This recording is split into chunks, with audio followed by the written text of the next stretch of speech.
Welcome, dear listener, to the Secrets for a Happy Life podcast, born from my desire to share the knowledge I've acquired on leading a better life, interwoven with diverse experiences from my travels, years of studying psychology, and life lessons. I'm Petra Kmetec-Bitens, your guide on this journey on rediscovering joy, productivity, and the essence of living a fulfilled life. Hi, Iris. Really nice seeing you in person. We met on Threads, so it's lovely how this whole community is bringing us together and closer. And I would like to welcome you to my channel, Secrets for the Happy Life. And I think you will have a big topic to contribute to being a little bit happier in your life. How are you? Thank you, Petra. And yes, I'm doing very well. It's lovely to be here. And to be honest, I never thought to be even engaging on this platform called Threads. And then somehow we got linked, and I'm like, okay, maybe that's another story I can get over, and actually like engage in a way and make that it's functional for me. So thank you for actually showing me that Threads can be like that.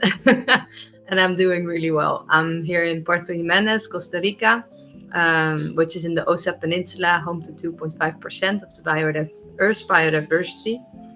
And I'm here in the community co-op, where we have all kind of projects going on that are in service to the locals of this place and promoting a local food system and economic system. Yeah. You're born there or you moved there? I moved there. I moved here basically, like not intentionally. I was on like the digital nomad course.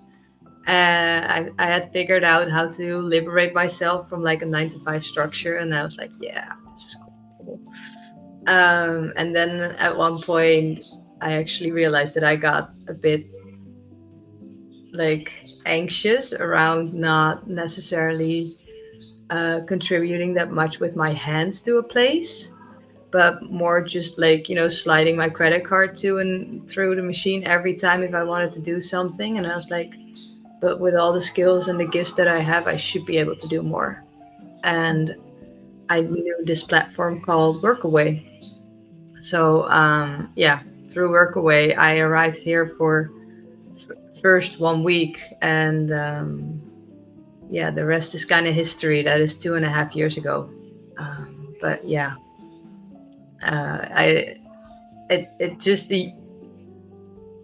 life brought it all together. It just all the things that I had been working on in the past just all of a sudden fell into place here, and I was just given the invitation to say yes, which was scary. But yeah. Yeah. Oh yeah, those big things, big shifts in lives are often scary, but then when you do it, it feels so liberating. And I'm really happy that you had this chance to do it and that you said yes and you went for it. Yeah.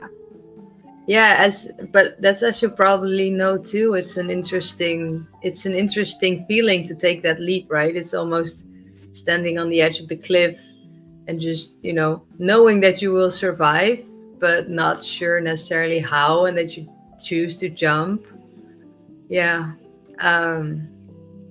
So it's interesting, like you're in Tenerife now doing your podcast, it's just like, how do people step into those lives? How do people take those leaps? And I can't even explain how I did it. I just did it. I stopped thinking and I said yes. Yeah, I think life shows us different paths that we can choose from. And when we go on one, for me, I'm born in Slovenia. I moved in Dubai, but now I'm traveling all over the world.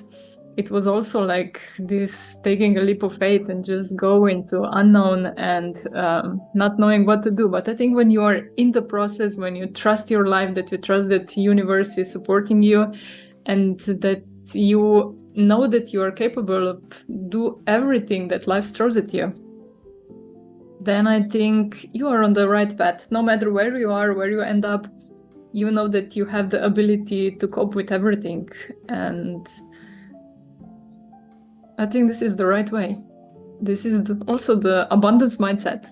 It's not like, oh, I'm gonna be left out with nothing, but you know that you can do it and that you can manage it somehow.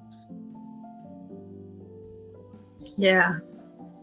Yeah, I hear it in so many people around me. Like the abundance mindset seems to be a real trendy hip thing right now to get into. It's interesting how, if I look at my own journey with it, I didn't even know what it was, basically. And then too, there you see so many people who are struggling in their lives now, just basically because of the fact that they don't see how abundant they are in their gifts, in what they're being given, in the situations that they live. And it's just like, oh wow, maybe that's actually the root of our disease, dis-ease, as in diseasement. And therefore, being in that state for a long time, actual diseases are able to come into our bodies, and take form, because we're just so stuck in like, it's not enough, that we're not allowing ourselves to just be. I don't know what your experience is with that, but with that transition towards an abundance mindset, you just really start to experience more peace as well, like more flow, basically, of like, okay, this is what life is giving me. Is this a possibility that is contributing to my good and to the good of others around me, but feel indeed capable to take that decision instead of stress around it. Yeah, and I also think that abundance mindset is not only about money.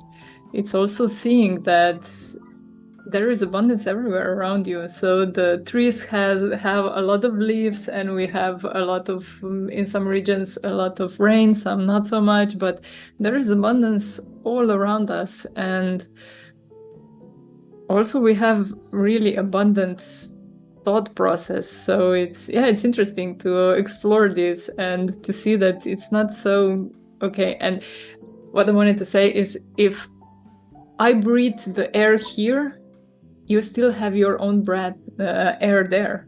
So if I breathe it a little bit more, it's not that you're not gonna have it on your part of the world. And it's the same again with money. So it's a different look of it. So you are really expert in money mindset, and I would like to dive a little bit into it. What can you explain us about difference between this positive money mindset and negative, or how can I say it? I don't like to use the word negative. It's more, I would say limiting. Like I work, it's like enabling beliefs and limiting beliefs. And I in my own journey, I mean, we're all experts until a certain level, right? So I'm an expert in the sense of, I went with it in my own journey. I have my own journey with it. I learned a lot, and I'm able to translate my lessons to other people to help them just one step further. And at the same time, in my journey, I've been realizing, like, okay, if we're working around this topic of money, like, there's actually a lot of trauma that is related to that topic. It's just like an instant trigger for so many things in our systems that just like are activated, of like, we get into a stress mode of like, we need to earn more. And that's really much, it has a lot to do with the scarcity mindset. Because what you say, like, if you consider money to be like air, if you are breathing there, I'm breathing here, like, you're making money with your podcast and I'm generating income in very different ways, but also with money. And then it's just like, we can all exist. We can all coexist, and there is enough. And even though there might at some point come an economical crisis along, I mean, it's kind of like, yeah, that's how It's basically life. the currencies go. Yeah. There will always be enough. And at the same time, that's where you kind of are in this in-between space between, okay, you have the scarcity mindset and the abundance mindset. And what is your relationship with money related and from those different types of mindsets? Are you in the I will never have enough money? Or are you in the there is an abundance for everyone and I get to share a piece of that? I get a piece of that I can use for my life and the life of people around me. And I'm thankful that I actually get to live my life in that way. And then that holds a completely different energy. So basically what I'm saying in that sense is money, if we're looking at everything in the universe, everything is energy. Money is energy. So it's just here to basically bring us to a point of like, yeah, we can coexist and we can share and we don't have to grab it all for ourselves. But like by sharing it around, we actually like keep it flowing and the energy keeps flowing, and therefore we keep growing and we can keep growing our environment and fuel that what wants to come through in possibilities and invest in the goodness that money can bring. Like there's so many different good things that you can invest in, and instead of focusing on the not having enough, why not focus on what would like to spend it on, and who am I positively influencing with that? Because that is not only on the money mindset front very healing for yourself, it's actually making you feel very capable of that you can make a difference in the world, and that you can do something meaningful, and that you can do something that gives you a feeling of purpose, which is, a big part of our quest in our lifetime, as I hear it from many people around me. It's really beautifully said, really. So, yeah, what's your experience with the money mindset? Oh, I was brought up in an environment where money was scarce, and also there were a lot of beliefs like money doesn't grow on trees and you have to work hard for money, and the wealthy people are bad people. So I found out when I started to work on my money mindset and beliefs that I have around money, that I really believe that money is a source of evil, because I heard that like every single day when I was growing up. And it's funny that whenever I got not a lot of money, but a little bit more money that I was used to before in the past, something happened, or my car broke down and I had to pay that extra what I earned to the repair for the car, or something just happened and I need to get that extra money away. But when I started with shifting my money mindset, that money is not evil, that it can be used in both ways, and I'm choosing that I'm going to use it in a good way, then I started to, whatever I earned more, it stayed. It didn't have to go away, and it was liberating in this kind of sense. So I think these beliefs that we have and we don't even realize we have, they have a really big impact on how we perceive money, how we see maybe wealthy people, or if we get some kind of money, how we deal with that. Do we feel like I've seen many people who got wealthy, that they started to feel ashamed about it because they weren't sure how the others will perceive them, and they were afraid that others will abandon them because of that. But that's so, yeah. It's strange by a sense, but yeah, because of those beliefs that we have and we don't even realize that them, we're not aware of them. I think many stuff can show when we start to dig in a bit. Yeah. Yeah, and that's so beautifully said, like how you say like, oh yeah, when we start to dig in a little bit, and how do we think about people with the wealth, but also how do we think about people without the wealth, right? Like, what are the stories? Like I've always in some of the work I'm doing with people on an individual level, I always say like, what are the stories you hold that are determining how your life unfolds right now? Like it's they're just they're the container for how you perceive life, and therefore they're the container for how you feel about life, and therefore the container for what you will attract in life. But then if we're really looking into this manifesting, it's not necessarily the law of attraction. It's not like, oh yeah, I'm raising my vibration to X and then money will come my way. No, that's for me worked, at least. If people know how to do that, please tell me. That would be amazing. But it is like changing those beliefs around money, because then like it's doing that inner work of changing your stories. Because it's funny how when you say like, yeah, I grew up in an environment where money was really scarce. Well, actually, like for me, I grew up in a middle class family, but yeah, like money like was not an issue. There was always all the opportunities that I wanted, that I really was dreaming about. I was able to somehow do that in a modest way and with humbleness, but yeah, like it was a possibility. And for me, like, as you have your story, for me, the shame around having the money for a long time played into my journey with actually attracting like the wealth that I deserve. And it's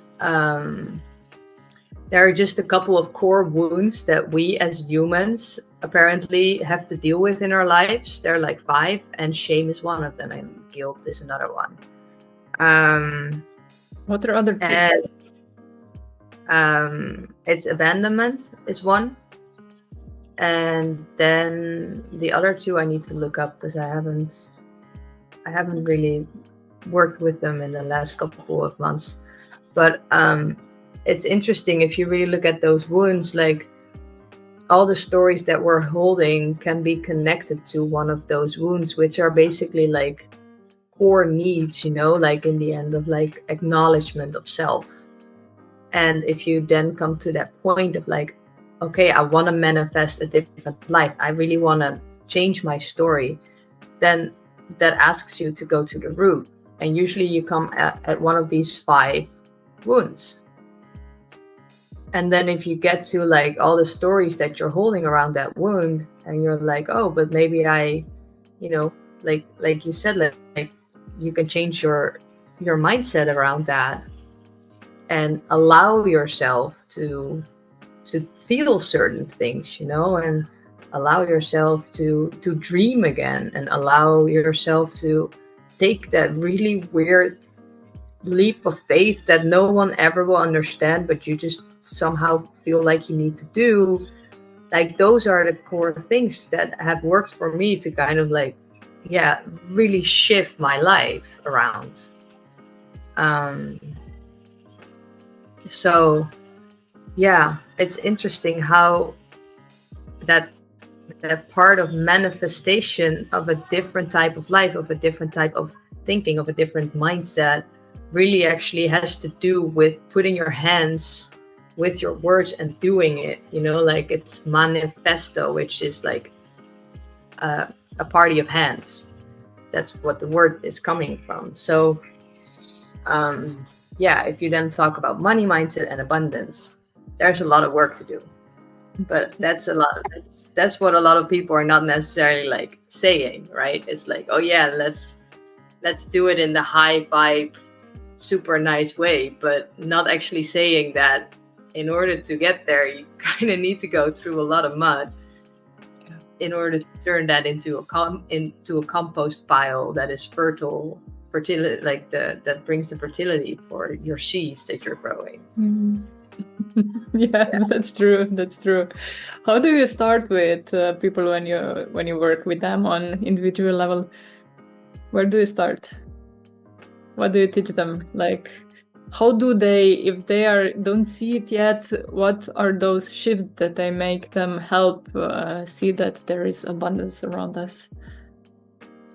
Yeah, so what we do in the projects is actually all the projects that we're doing here are based on a multiple value flow paradigm. So what we do with people that come in here as volunteers and get to know this place, or if I work with people online, I basically start with a very basic accounting exercise of what are the value flows that you're enriched in, that you have gifts in. What are the value flows that you pay your money for, or you invest other value flows in? Like they're a little bit further than capital. So in our framework and the framework I work with, we have 8 capitals, basically 8 value flows. And those are the social, the spiritual, natural. Then we have financial. We have all these lists. I always need to get to it. Then we have financial. We have material and technological, and then the last 2 are.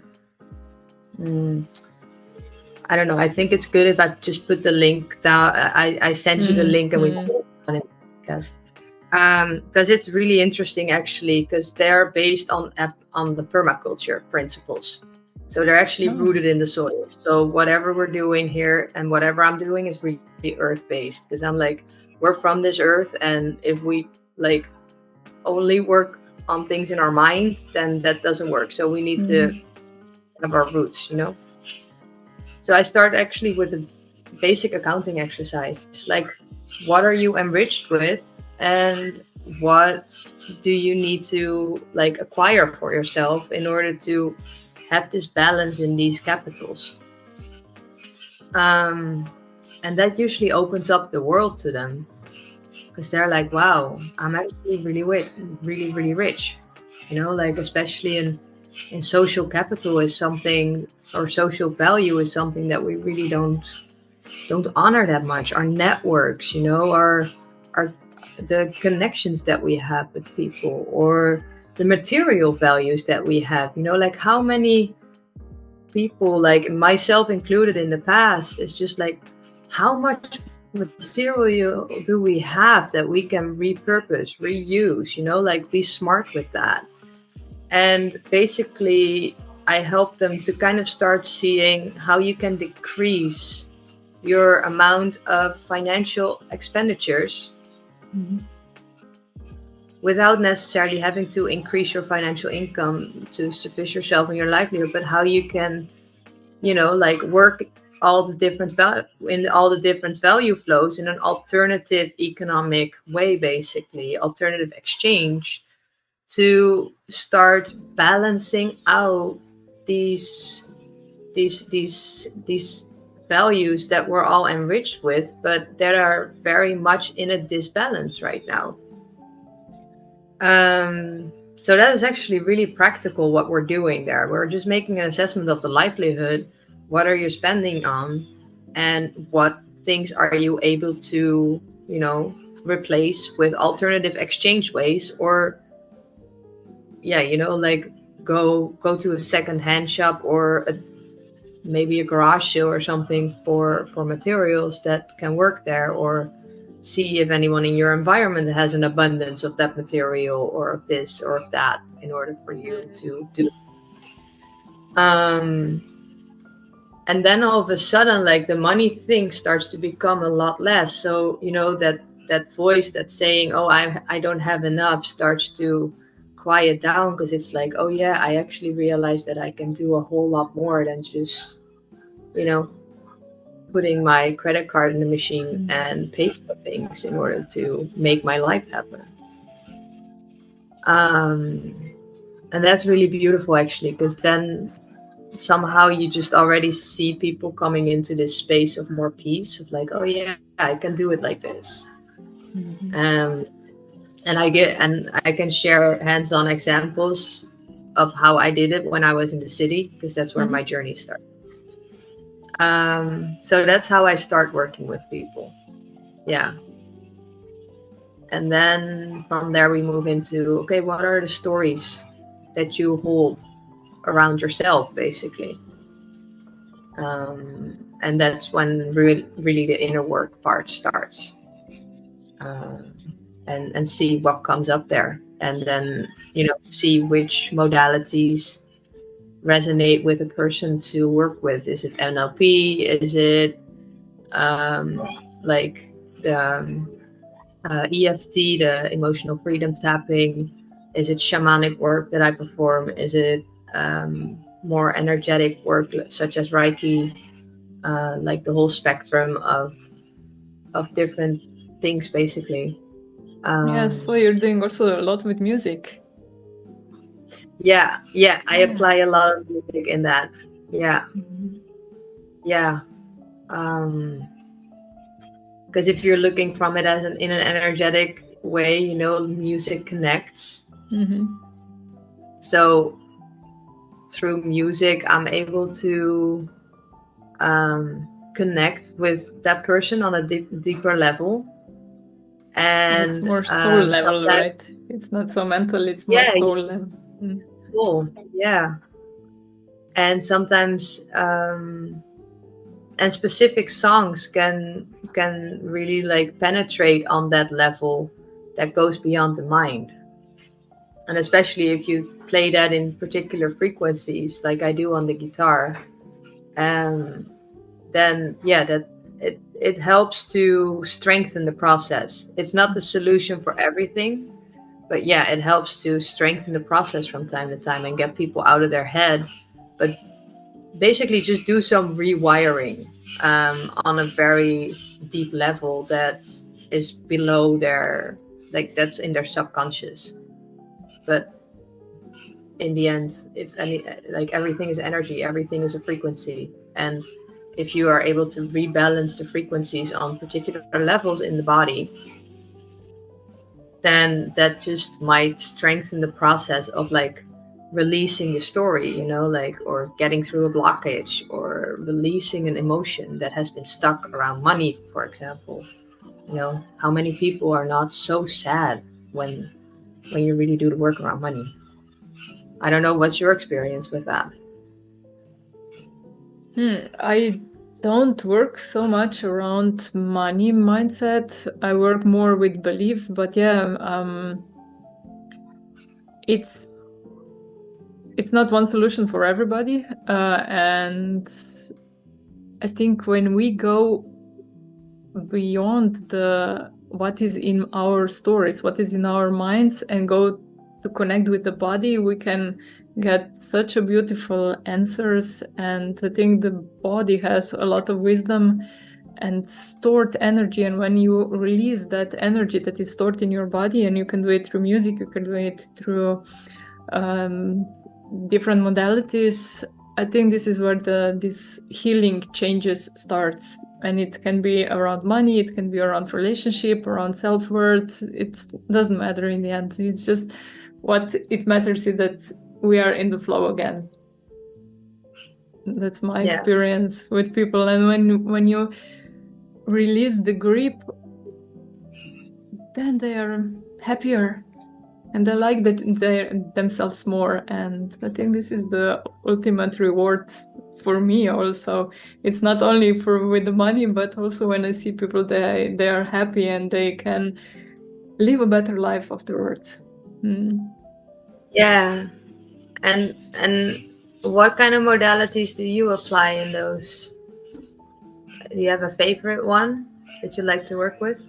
I really love somatic work. I really love also IFS, so internal family system, where you work like, I don't know if you know the family system therapy, but this is inside of you, because we have so many different parts of us, and if they're in war with each other, then we cannot work only on one part of us, maybe the critic one, but you have to work on both ways, so the boat isn't rocking too much, so you bring it to the balance, and the both sides can take a deep breath and just relax, and they don't have to work so much anymore. So this is one. And then thematic work is the one that I usually go to, but people are different, and what is the most important for me is that I work with people where they are. Not I want to do that with you and I will do it for no matter what, but just listen to people and go with the flow like we are doing now, and just seeing where we can start to implement some things. And with some clients we do only on mental stuff, on mental level, and then we go slowly deeper because they are not prepared to do. Yeah. Some people aren't even prepared to feel something. What do you feel in the body? And they are, no, I'm not going there, because something happened in their past and they are really afraid of it.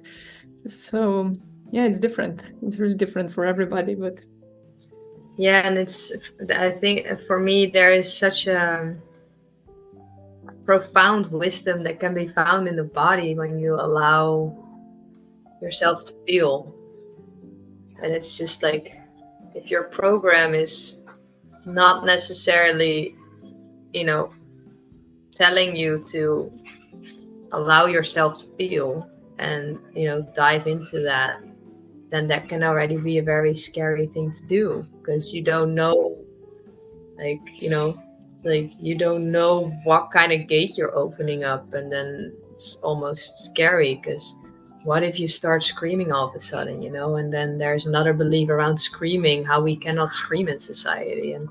Or what if I start crying and everyone sees me as the victim, because that's what we like, that's how we're programmed to think about people who are crying. And or what if we laugh super hard and people are thinking that I'm going in a psychotic episode, because that is sometimes even linked to, laughing is linked to a psychotic act. It's just like, whoa, how many stories are actually linked to like those little big moments of liberation.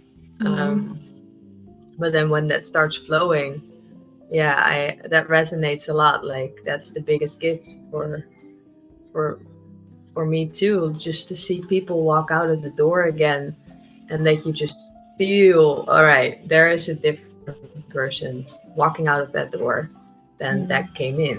And by now I've been working on taking it one step further with people. It's just like, all right, you're feeling great right now.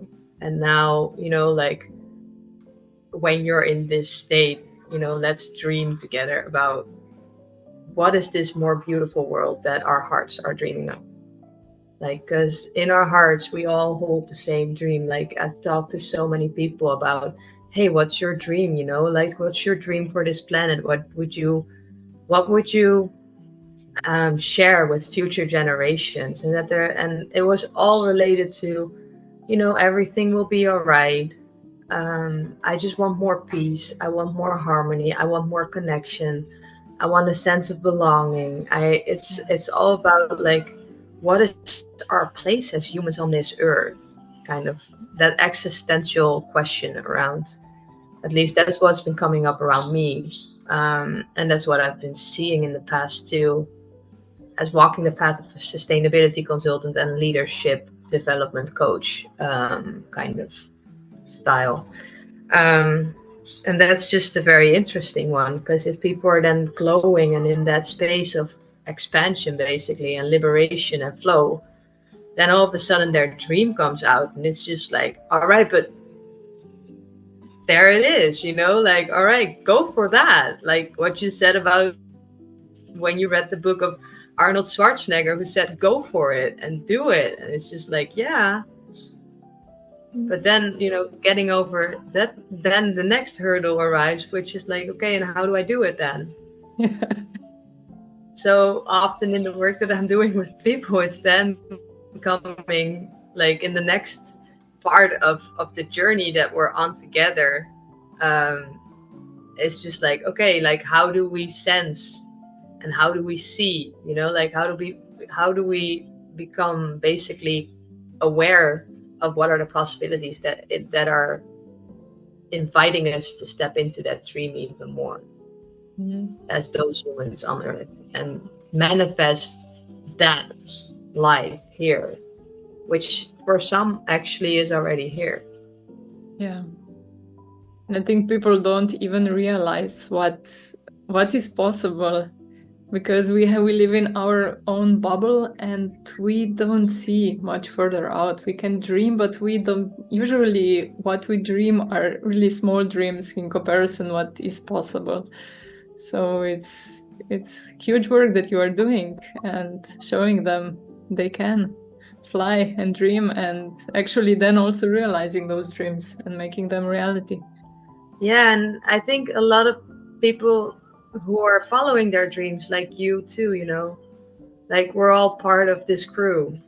I call it the crew by now, the crew of change makers that are walking the path and showing the way that we can do it different, and helping others simply by lending them a hand of like, hey, I don't have all the answers for you, but I'll hold your hand throughout the process and give you some guidance wherever I feel like I can.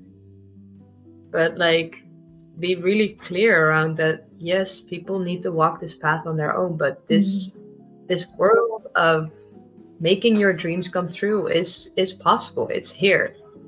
It's just you need to open up for it. That's the journey. Open up, have the courage, go for it. Yeah. And learn along the way. We never know everything. We have to learn along the way. So that's life, I think. Yeah, and one question that I really like is, like, I got asked to. There are two questions that are very important in my guidance, that are guiding me throughout life. Is like, okay, first of all, what's the value of life for me? What's my life worth? And I can't put any value to it, because it's made up of all these different values that it's worth. But then that means that if it has an indescribable amount of value, I need to make sure that I nurture that indescribable amount of value. So all those 8 value flows that my life is enriched with, right? And then the other question, to practice my discernment, as soon as I have opened up and I see all these possibilities, I ask people to, and this is a question that came from an indigenous elder who said,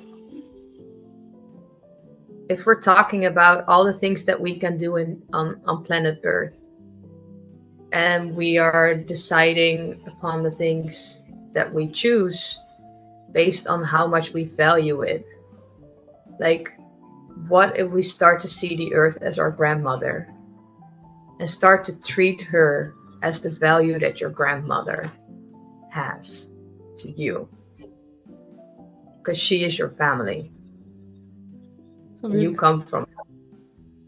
So those questions, I'm always, for myself, that I share with people around money too, like, like, put money in such a way into the things that you love and into the dreams that you want to nurture, that it also nurtures this community of life that allows you actually to be alive and breathe, because they don't ask anything for it. So if you really look at it, that's a powerful one. That's really nice. Yeah, it's beautiful. I love the topic around money, because it just brings up so trauma things, and it's just so juicy, it brings people right down in the mud. It's just like, oh yeah, let's go and play in the dirt. Yeah. And it's fun to play in the dirt. Remember when you were a kid, and that was the best thing that we had. Playing in the mud and be all messy and everything.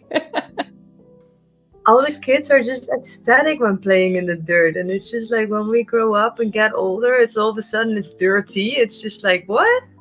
Yeah. Maybe we just all need to start working with compost again, and then we'll understand that, the dirt is actually a very fertile soil and fertile place for great things to come alive. Yeah, and to release our inner child a little bit more often, to play outside. Yeah. Oh yeah. Yeah, and it has to do with longevity, right? Like the people who are the most playful, they get the oldest, and the people who stay the most playful look the youngest. And it's just like, oh yeah, there's really something in there. We might not need to take our life so serious as we sometimes think we have to. Yeah. That I would say it's a beautiful way to end our conversation today, and maybe we do it some other way, some other time. Yeah. Sure, it was really lovely talking to you and joining you in this space, and very, very grateful for this beautiful technology that helps us to connect across the world. Yeah, I'm glad that I met you, and wishing you all good on your journey, and yeah, life is good. Yeah, life is super good.